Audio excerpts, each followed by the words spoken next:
इथूनच तर रामायणाला सुरुवात झाली. प्रभू श्रीरामचंद्र महाराष्ट्रात पंचवटी येथे आले होते हे तर आपल्याला सर्वांना माहीतच आहे. पण राजा दशरथ सुद्धा महाराष्ट्रात आले होते हे आपल्याला माहीत आहे का? शांडिल्य ऋषीचा मोठा आश्रम असलेली नगरी म्हणजे एकचक्र नगरी. येथे होम, हवने, पारायणे चालत असत. येथे महादेवाच्या शिवलिंगाची स्थापना सुद्धा शांडिल्य ऋषींनीच केली. पण त्यांना असुर मात्र भरपूर त्रास देत असत.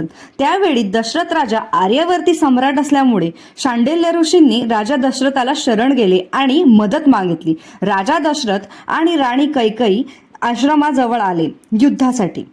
युद्धाच्या दरम्यान राजा दशरथाचे चाक एका तळ्याच्या चिखलात फसले.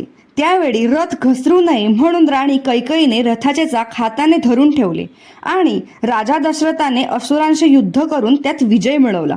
अशा प्रकारे राणी कैकेयीने राजा दशरथाची मदत केली. त्यावर दशरथ राजा प्रसन्न होऊन राणीला म्हटले, मला वर माग, मी तुला देईल. राणी कैकेयीने त्यावेळी म्हटली की मी योग्य वेळ आली की मी माझे वर मागेल. राणी कैकेयीने ते वर श्रीरामचंद्रांच्या राज्याभिषेकाच्या आधी मागितले. रामाला 14 वर्षाचा वनवास आणि भरताला राज्यकारभार.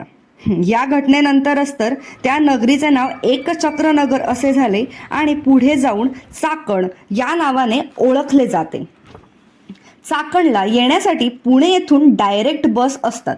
पुणे पासून 33 किलोमीटर अंतरावर वसलेलं हे गाव औद्योगिकदृष्ट्या भरपूर विकसित आहे.